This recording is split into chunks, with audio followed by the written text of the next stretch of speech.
하나님 아버지께 감사 기도하심으로 오늘 말씀 묵상 나누도록 하겠습니다. 하나님 존귀하신 이름을 찬양합니다. 날마다 통행해 주시고 하나님께서 우리의 목자가 되어 주셔서 우리를 쉴만한 물가로 인도하여 주시니 감사합니다. 오늘 하루도 하나님의 주권과 통치와 섭리 안에서 저희들 보호하시고 인도하시며 오늘 또 말씀하옵소서. 주의 음성을 듣게 하시고 주의 뜻을 분별하여 아버지의 뜻 안에서 순종하며 하나님을 영화롭게 기쁘시게 드린 한 날이 되게 하옵소서.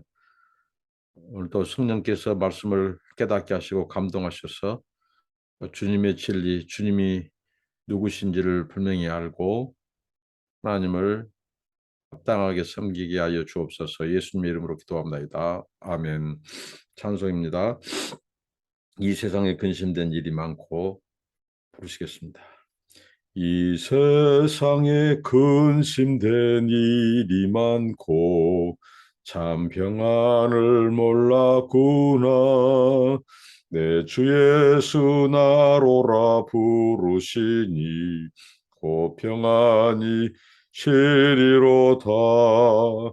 주 예수의 구원의 은혜로다. 참 기쁘고 즐겁구나. 그 은혜를 영원히 누리겠네. 곧 평안이 시리로다.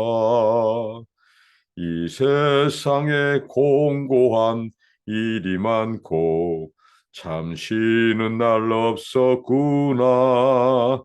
내 주 예수 날 사랑하시오니 곧 평안이 시리로다. 주 예수의 구원의 은혜로다. 참 기쁘고 즐겁구나. 그 은혜를 영원히 누리겠네. 곧 평안이 시리로다.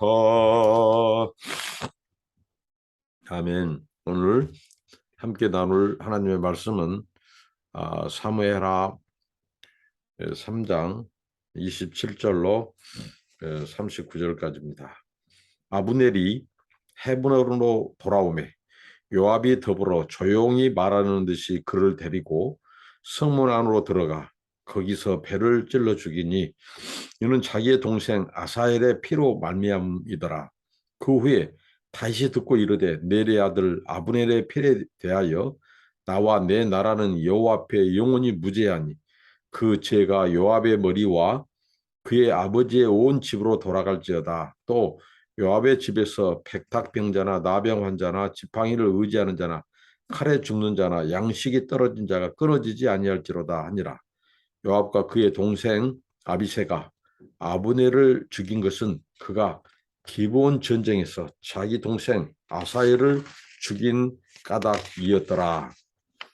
다윗이 요압과 및 자기와 함께 있는 모든 백성에게 이르되 너희는 옷을 찢고 굵은 배를 띠고 아브넬 앞에서 애도하라 하니라. 다윗 왕이 상의를 따라가 아브넬을 헤브론에 장사하고 아브넬의 무덤에서 왕이 소리를 높여 울고 백성도 다 우니라. 왕이 아브넬을 위하여 애가를 지어 이르되 아브넬의 죽음이 어찌하여 미련한 자의 죽음 같은고 네 손이 결박되지 아니하였고 네 발이 착고에 채이지 아니하였거늘 불의한 자식의 앞에 엎드려짐 같이 네가 엎드려졌다 하매 온 백성이 다시 그를 슬퍼하며 우니라. 석양의 뭇 백성이 나와 다윗에게 음식을 구원하니 다윗이 이 맹세하여 이르되 만일 내가 해지기 전에 떡이나 다른 모든 것을 맛보면 하나님이 내게 벌 위에 벌을 내리심이 마땅하니라 하며 온 백성이 보고 기뻐하며 왕이 무슨 일을 하든지 무리가 다 기뻐하므로 이 날에야 온 백성과 온 이스라엘이 넬의 아들 아브넬을 죽인 것이 왕이 한 것이 아닌 줄 아니라. 왕이 그의 신복에게 이르되 오늘 이스라엘의 지도자요 큰 인물이 죽은 것을 알지 못하느냐. 내가 기름 부음을 받은 왕이 되었으나 오늘 약하여서 수르야의 아들인 이 사람들을 제어하기가 너무 어려우니 여호와는 악행한 자에게 그 악한 대로 갚으실지로다 하니라. 어, 우리가 이 사무엘서 또 열왕기서를 읽다 보면 마치 우리가 구약의 이런 스토리, 이런 왕가의 이야기들이 우리가 우리나라의 사극의 한 장면을 보는 것 같음을 우리가 발견할 수 있습니다. 이 앞선 본문에서 이 아브넬이라고 하는 이 사람이 이 이스보셋을 중심으로 왕을 세우고 그가 이제 다윗 가문과 이제 전쟁을 이제 치르게 되죠. 그런데 그 전쟁에서 이제 사울의 집안이 점점 쇠락하고 이제 망하고 다윗의 집안이 흥하게 되고 그래서 궁지에 모였을 때 그가 이제 이 하나님께서 사소한 일까지도 개입하시고 역사하시죠. 작은 일 같지만 하나님께서는 항상 무슨 일을 이루시고 뜻을 이루실 때 사소한 일 같은 것들, 이 사건이 일어나도록 사건에 그 개입하십니다. 하나님께서. 그래서 이스보셋과 이 아브넬과의 사이가 이제 틀어지게 되고 아브넬이 이제 이런 전세가 자기에게 불리하고 사울의 집안이 이제 점점 이제 멸망해 가고 이런 상황에서 그가 하나님의 주권과 섭리를 깨닫고 그가 급기야 이제 다윗 왕권, 다윗 왕국에 협조하게 됩니다. 그래서 북이스라엘, 특히 사울의 고향 사람인 이 기브온 사람들을 설득해서 이제 다윗 왕국의 정당성을 주장하고 협력하게 되는. 그래서 이제 20명의 이 사신들을 데리고 아브넬이 이 다윗 이 왕궁을 방문하죠. 그럴 때 이제 얘기가 잘 되고 이제 돌아갑니다. 아브넬이 돌아가는데 그때 요압이 이 주변 그 족속들의 그 정벌에서 돌아오고 전쟁에서 노획물을 취해서 돌아오는 그 상황 속에서 그 얘기를 듣게 되고 그가 이제 다윗 왕 앞에 가서 따지듯이 얘기하죠. 그 아브넬의 그 유장 전술을 모르시냐고. 아브넬이 오늘 다윗 왕을 찾아온 것은 지금 속이고 당신을 죽이고 이 왕국을 정복시키고 뭔가 꿍꿍이 속이 있다고. 그래서 믿어서는 안 된다고. 그 자를 제거해야 된다고. 그렇게 이제 하고 그가 이제 다윗 왕의 한 얘기들을 다윗 왕은 그 아브넬이 바로 이 북이스라엘의 장로들을 설득하고 자기와 이 어떻게 보면 언약을 맺고 그래서 이제 다윗 왕국이 통일 왕국으로 남유다와 북이스라엘의 이전 지파 전 이스라엘이 함께 다윗 왕국에 참여하게 된 이런 그 아브넬의 그 진실된 얘기를 하니까 이제 요압이 그것을 거부하고 당장 이제 그 마음에 그 자기의 감정 그 화를 다스리지 않고 뛰쳐나갑니다. 뛰쳐나가 가지고 그 요압을 이제 부르죠. 요압은 지금 단 20명만의 그 자기 병사 이 사신들을 데리고 왔기 때문에 요압의 이 군사를 당해낼 수가 없죠. 그래서 그 군사들을 보내서 이제 요압을 불러들입니다. 그런데 거짓말로 속입니다. 항상 이 불의한 세력들은 거짓말을 입에 달고 삽니다. 어떤 정권들 마찬가지죠. 우리나라 상황도 마찬가지죠. 그 불의한 정권들의 공통적인 특징은 이 거짓말, 거짓. 그러니까 우리 주변에 이 예수 믿는다고 하고 하는 사람들 속에서도 거짓말하는 사람들, 거짓말을 입에 달고 하는 사람들은 정말 조심해야 됩니다. 그것은 불의한 일이죠. 그곳에 사탄이 도모하고 있는 거예요. 근데 이 거짓말을 하죠. 요압이 왕이 다시 당신을 부른다고 아마 그렇게 속임수 거짓말로 그래서 다시 황궁합니다. 돌아옵니다. 돌아오자 그가 이제 헤브론의 그 다윗의 이 왕궁으로 들어가죠. 그럴 때 이 아비새, 요압의 동생 아비새 두 형제가 결탁해서 이 무방비 상태의 이 아브넬을 배를 칼로 찍어 죽였다고 성경은 이렇게 기록하고 있습니다. 어, 이제 지금 여기에 대해서 지금 이제 어떻게 보면 다윗에게 큰 유기가 있어요. 우리가 이 사건을 통해서 항상 원수는 멀리 있지 않다. 어떻게 보면 다윗이 그의 생애 가운데서 그 사울을 피해 다닐 때 그 광야에서 뭐 동굴 속에서 정처 없이 사울의 추적을 이렇게 쫓겨다니면서 6.25 때에 그 옆에서 다윗을 도왔던 자가 요압이었습니다. 근데 그 요압이 이렇게까지 다윗을 힘들게 하고 어떻게 보면 다윗 왕국에 가장 큰 장애물을 놓고 방해하고 아주 피를 부르는 이런 사람으로 지금 모습이 좀 비춰지고 있죠. 그러니까 정말 우리가 하나님 외에 의지할 사람은 정말 없습니다. 이 세상에서 아무리 가까이서 나와 동역하고 일하는 사람들도 언제든지 변심할 수 있고 언제든지 우리를 떠날 수 있고 우리를 언제든지 힘들게 할 수 있어요. 그러나 신실하신 하나님만은 어제나 오늘 내일 하나님은 언제든지 우리에게 신실하셔서 우리를 의의 길로 하나님은 주의 뜻을 이루는 길로 인도하시는 분이에요. 그러니까 우리가 아무리 우리 가까이서 우리와 함께 돕는 자라도 그를 의지해서는 안 된다는 거예요. 인생사는 어떻게 돌지 몰라요.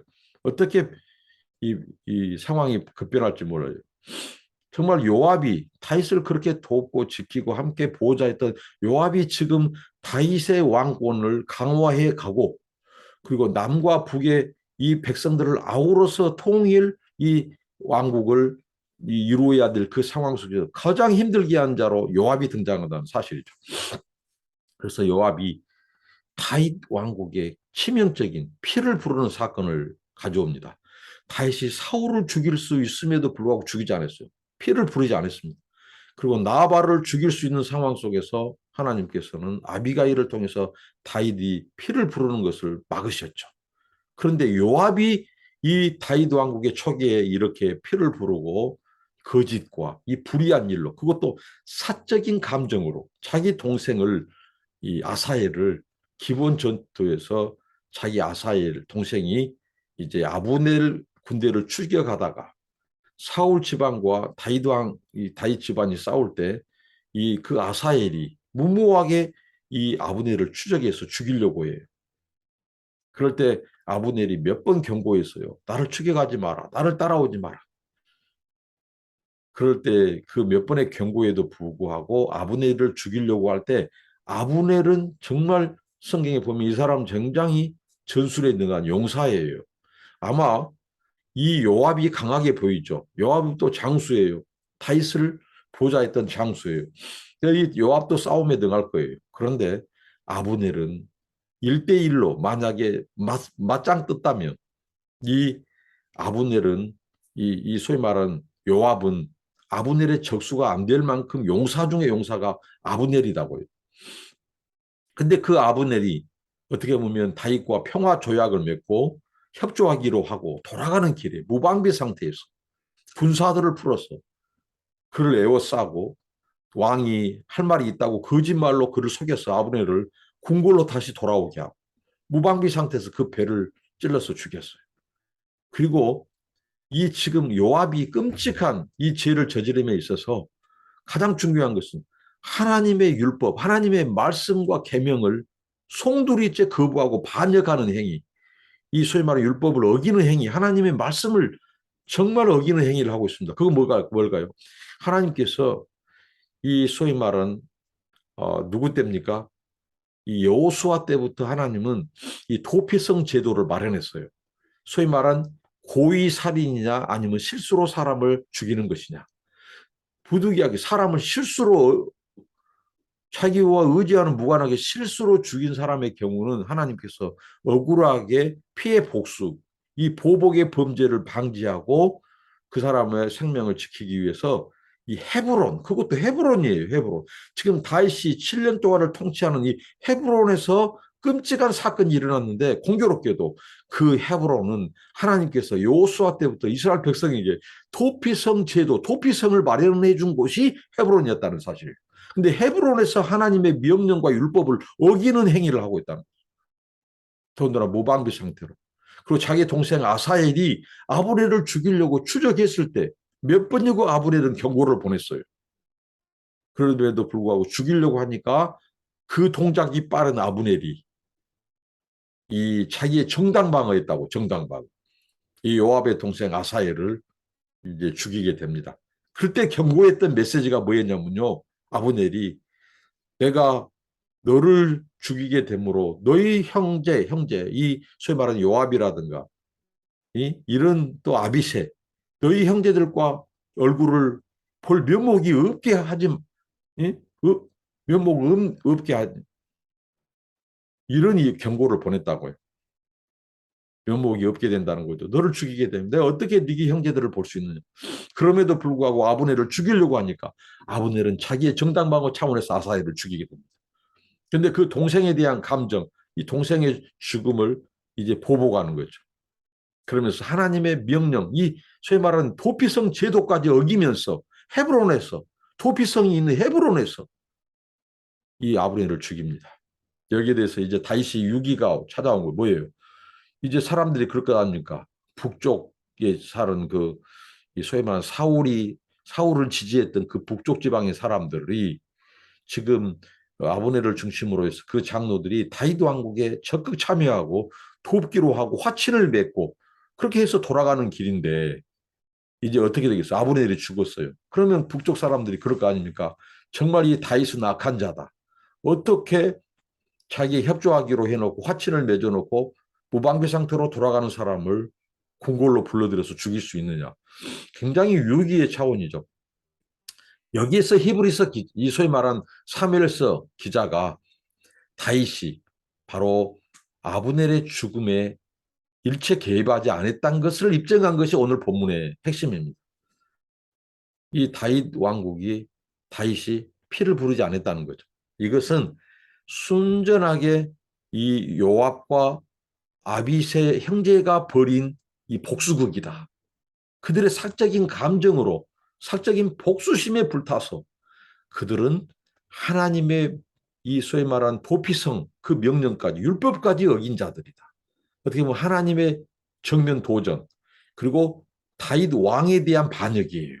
왕이 이들과 화친을 맺고 어떻게 보면 이스라엘을 하나로 묶으려고 하는 그 다윗 왕의 뜻을 저버리는 그 다윗 왕에 대한 반역이고 세 번째는 그리고 통일 왕국을 이루려고 하는 하나님께서 다윗을 통해서 이 유다 백성과 이스라엘 전역을 이 하나의 통일된 왕국으로 만들려고 하는 이 통일 왕국에 찬물을 끼얹고 반역하는 행위를 했다고.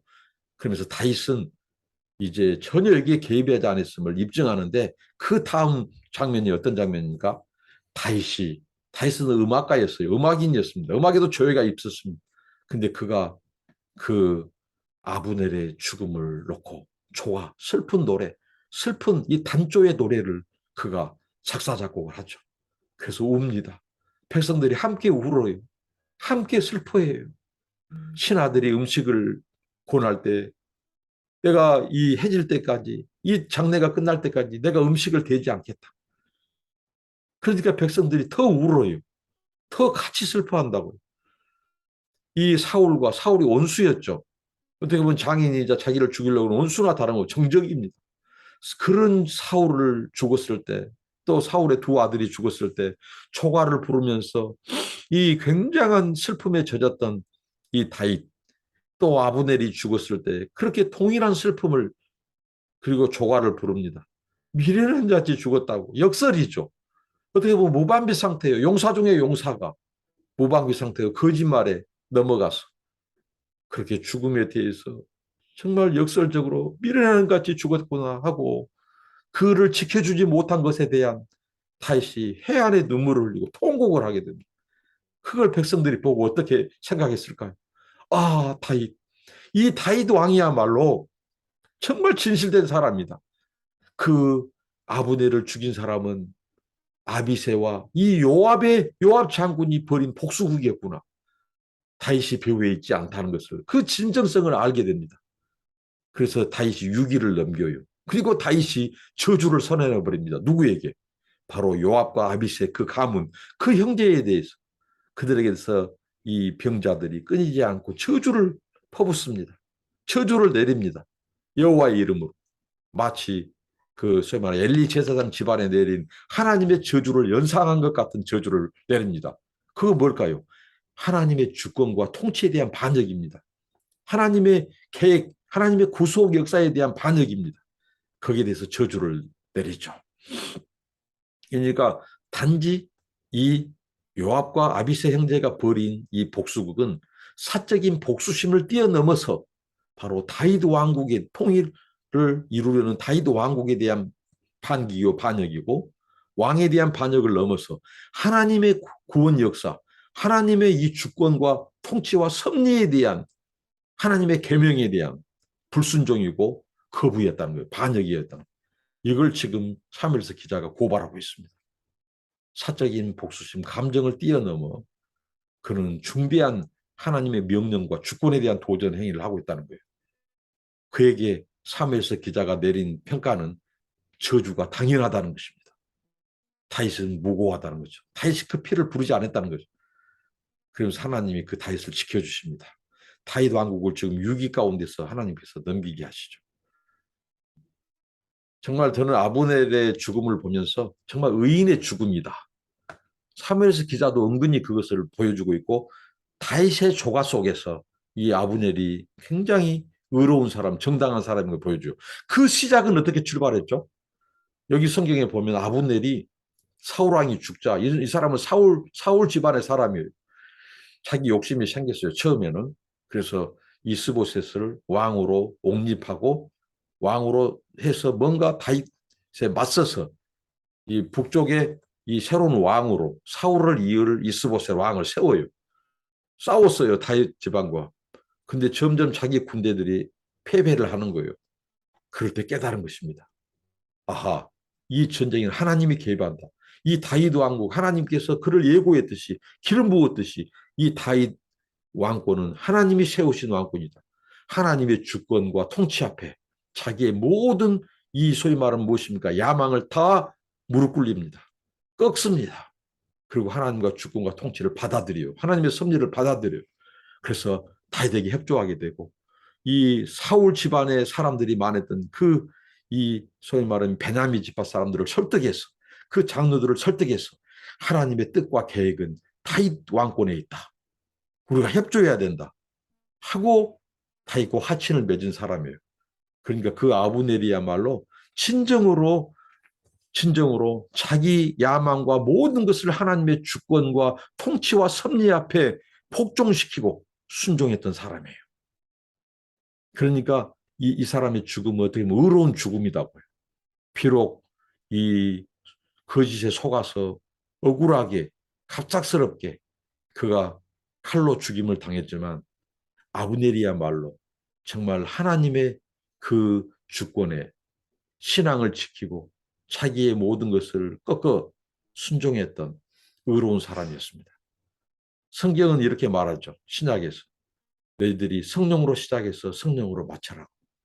성령으로 시작해서 육체로 망할까 함이라고 다윗은 이 소위 말하는 바울은 그것을 두려워한다고 했습니다. 아브넬 같은 사람이 필요합니다. 그리고 요압 같은 사람. 처음에는 어떻게 보면 다윗을 잘 도왔어요. 사울에게 피해서 같이 도망 다닐 때 그를 보호했어요.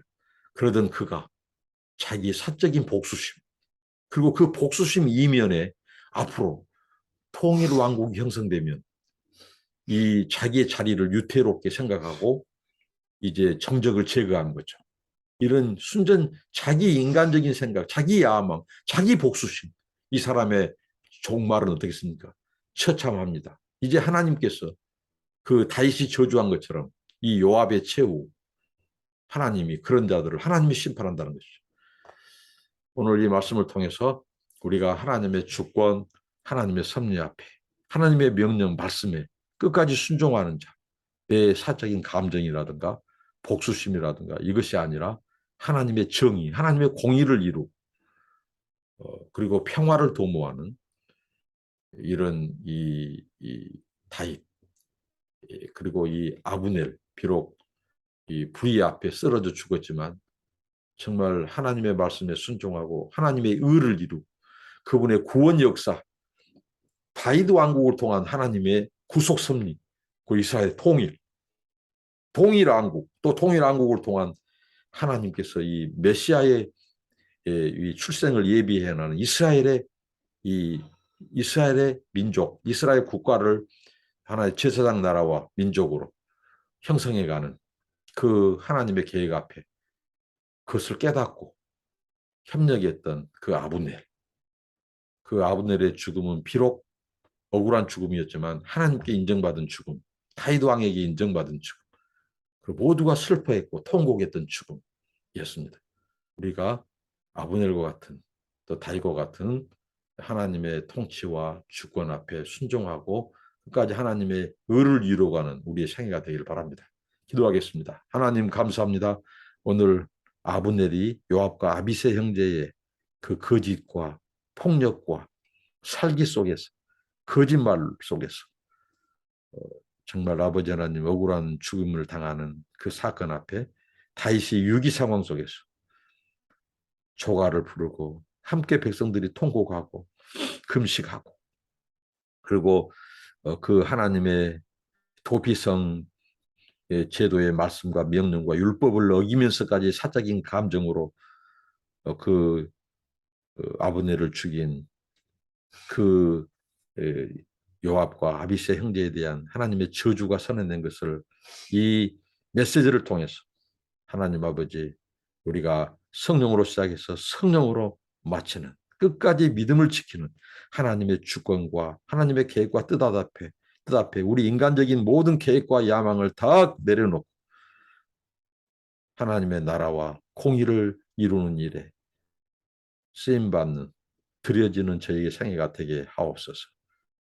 육체로 성령으로 시작해서 육체로 망하는 인생 되지 말게 하옵소서. 끝까지 믿음을 지키고 하나님 말씀에 순종하고 의를 이루고 하나님이 인정하는 죽음 그런 우리의 인생이 되게 하옵소서. 예수님 이름으로 기도합니다. 아멘. 감사합니다. 축복합니다.